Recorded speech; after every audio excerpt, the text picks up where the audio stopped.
అధిక సాంగ్లో మీరు వాకీ టాకీ పెట్టుకొని సెట్ డిపార్ట్మెంట్ వాళ్ళని కోఆర్డినేట్ చేస్తున్నారు. అంటే మీ రోల్ ఈవెంట్ కోఆర్డినేటరా సినిమాలో? టిల్లు ఈవెంట్ మేనేజర్ కదా, so a girl with Tillu will have to help her కదా. That's what partners do.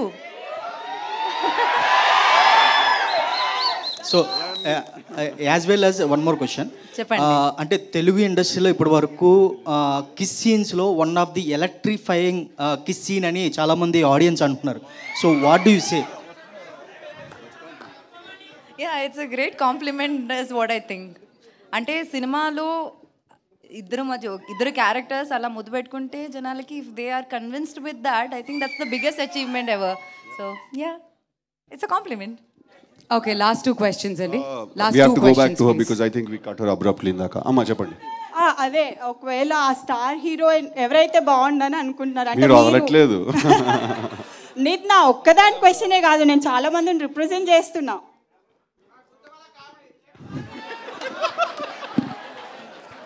ఏదైనా మంచి స్టార్ హీరోయిన్ ని ఒప్పించి సంబంధం తీసుకురండి, నేను దగ్గరుండి పెళ్లి చేస్తా సిద్ధుది. అనుపమ గారు హియర్. అనుపమ హియర్. మీకు ఇన్స్టాగ్రామ్లో సపరేట్ ఫ్యాన్ బేస్ ఉంది. అది ఏ లెవెల్లో అంటే ఒక యాక్ట్రెస్గా కంటే ఇన్స్టాగ్రామ్ని రూల్ చేస్తున్నారని చెప్పుకోవచ్చు. వాళ్ళందరూ అడగమని క్వశ్చన్ ఏంటంటే, ఫస్ట్ ఆఫ్ ఆల్ ఒక్క నిమిషం. ఫస్ట్ ఆఫ్ ఆల్ ఇప్పుడు ఐపీఎల్ సీజన్లో మీ సినిమా రిలీజ్ చేస్తున్నారండి. సో ఐపీఎల్ అనగానే యూత్ అందరికీ చాలా ఇంట్రెస్ట్ అనమాట క్రికెట్ అంటే. సో మీకు ఇష్టమైన క్రికెట్ టీం ఏంటి ఐపీఎల్లో?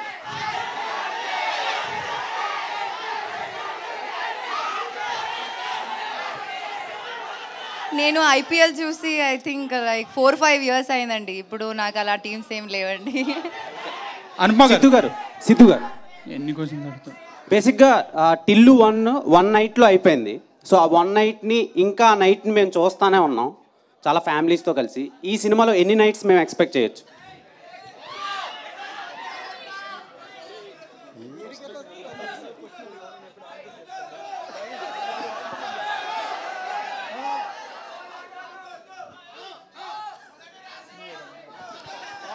అనుపమ గారు. ఓకే, లాస్ట్ క్వశ్చన్ అండి. అనుపమ గారు 29th థియేటర్లో చూద్దాం సార్. అనుపమ గారు, first of all huge fan year. So lily character చూస్తుంటే అనుపమ 2.0 లాగా ఉంది. So what where the challenges you face while playing lily?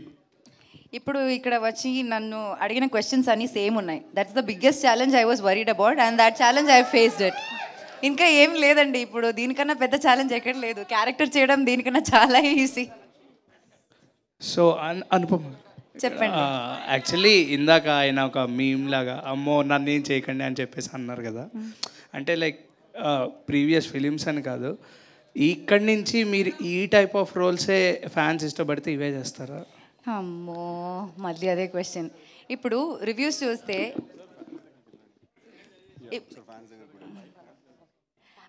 అదే నేను చేస్తున్న సినిమాలో మీరందరే రాస్తారు, ఏం లేదు అనుపమకి చేయడానికి, కొత్తగా ఏం చేయలేదని అందరూ రాస్తారు. అది ప్రాబ్లం. నేనేమైనా చేసిన ప్రాబ్లం. ఇప్పుడు నన్ను ఏం చేయమంటారండి? ఇంట్లో వెళ్ళి కూర్చోమంటారా?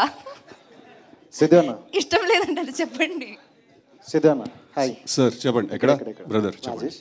And first of all congrats. Thank you brother. అంటే మంచి స్టెప్ వేసుకుంటూ బైక్ వెళ్ళారు. అండ్ ఇప్పటికైనా నో చెప్పడం నేర్చుకున్నారా? నేర్చుకున్నా. సో రైట్ అన్న, అది ఆడియన్స్ ఉన్న క్వశ్చన్. నేర్చుకున్నా. అందరూ నేర్చుకోవాలి కూడా నో చెప్పడం. When you're uncomfortable you should say no. Yeah. And స్టార్టింగ్లో లిప్ సీన్ ఉంది కదా, కిస్ సెక్షన్, అది ఎన్ని టేకులు తీసుకున్నారు అనుకోవచ్చు? 2 or 3 takes I think. All right. So thank you అండి మీడియా ఫ్రెండ్స్ అందరికీ కూడా. ఇప్పుడు ఫ్యాన్స్ దగ్గరికి మైక్ పాస్ చేయవలసిందిగా రిక్వెస్ట్ చేస్తున్నాం. మేడం మేడం చెప్పండి. మీరు నంద్యాలకు చందనాబాద్ షాపింగ్ మాల్ ఓపెనింగ్కి వచ్చారు కదా మేడం? అవునండి. అక్కడ ఫోటో లెవెల్ ఇక్కడనే ఉంటుందా మేడం? షోర్ ఇస్తాను. రావచ్చా మేడం? ఫోటో దిగి వస్తాం. రావచ్చా? With your permission madam. Photo please. నీ ఫ్యాన్స్ కి నీకు మధ్యలో వస్తే వాడు అంటే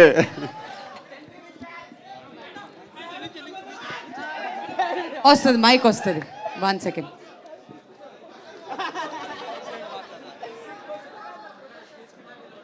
ఓకే సో 1 లక్కీ ఫ్యాన్ చాలు.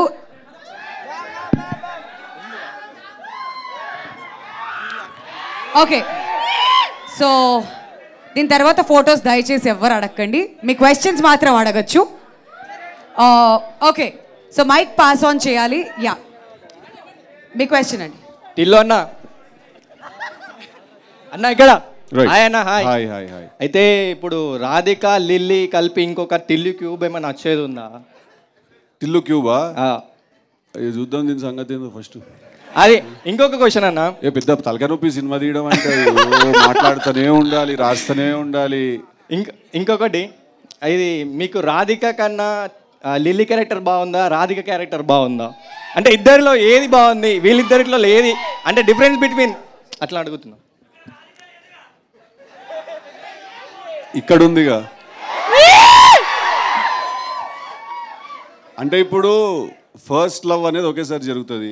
ఓకే ఓకే అలా అని చెప్పి సెకండ్ లవ్ బాగోదని కాదు. Love is a recurring need, అది మనకు అందరికీ కాన్స్టెంట్గా కావాలి. సో మనకి ఎన్నిసార్లు మనసు విరిగినా కూడా మళ్ళీ మనం నమ్ముతాం, మళ్ళీ లవ్ చేస్తాం. ఈసారి మోసపోతే మళ్ళీ ప్రేమిస్తాం. సో వీళ్ళు ఎక్కువ వాళ్ళు తక్కువ అనేది ఏమి ఉండదు. ఓకే ఒకసారి ఇద్దరిని కలిపి రెండు చూడాలి లంగ్స్ లాంటి వాళ్ళు, ఇద్దరిని కలిపి ఒకసారి చూడాలని ఉంది. ఆ ఇద్దరిని కలిపి ఒకసారి చూడాలని, ఆ రెండు లంగ్స్ ని చూడాలనుకుంటున్నాం. చూస్తామేమో. థ్యాంక్స్ అన్న, థ్యాంక్ యూ. అనుగారు మీకు మేడం మీరంటే ఎంత ఇష్టం అన్నది మీ మూవీలో డైలాగ్ తోటే మీకు ప్రపోజ్ చేస్తాను మేడం. ఐ లవ్ యూ అను. ఇప్పుడు దాకా అభిమానం అన్నారు కదా, అభిమానం అన్నాను మేడం. సైడ్ క్యారెక్టర్స్గా మీరు చేసినప్పుడు మీ మీద ఉన్న అభిమానం మెయిన్ లీడ్గా చేసినప్పుడు ఇష్టంగా మారింది. ఇన్ని మూవీస్ మెయిన్ లీడ్గా చేశాక ఆ ఇష్టం అనేది ప్రేమగా మారింది. అయినా నేను లవ్ చేయడం తప్పేమో కానీ మిమ్మల్ని లవ్ చేయడం మాత్రం తప్పు కాదను. ఎందుకంటే ఈ మూవీ మీద 800 కోట్ల మంది జనం ఉన్నారు. అందులో 5,000 మంది పరిచయం ఉంటారు. అందులో 4,000 మందితో మీరు కలిసి చదువుంటారు. అందులో ఒక 100 మంది క్లోజ్ అయ్యి ఉంటారు. అందులో 20 మందికి మీరు తప్పగా నచ్చేస్తారు మేడం. అందులో ఒక 10 మంది ధైర్యం చేసి మీకు ప్రపోజ్ చేయడానికి వస్తే సారీ నా మనసులో ఇంకొకరు ఉన్నారు and is the love of my life అని చెప్పాల్సి వస్తే ఆ ఒక్కరిని నేను అవ్వాలనుకున్నాను మేడం. యాక్చువల్గా మీకు చెప్తాను అనుకున్న విషయం 2 నిమిషాలు ముందే చెప్తాను. ఇప్పుడు ఇదంతా ఎందుకు చెప్తున్నానంటే ఆపేస్తే మీరు నో చెప్తారేమని. ఇప్పుడు ఇదంతా ఆపేసి ఇంకోసారి ఐ లవ్ చెప్తాను మేడం. ఐ లవ్ యూ అను. యాక్చువల్గా ఇక్కడికి వచ్చేటప్పుడు ఒక గిఫ్ట్ వద్దాం అనుకున్నాను మేడం, వీలైతే ఇద్దామని. కాకపోతే నాకు మీ మీద ఉన్న ప్రేమకు సరిపడే గిఫ్ట్ అయితే ఎక్కడే దొరకలేదు మేడం. దొరికింది ఒకటి, అదేంటంటే దిస్ ఈజ్ మీ, నా ఈ జీవితం మీకు అంకితం madam. I love you Anu.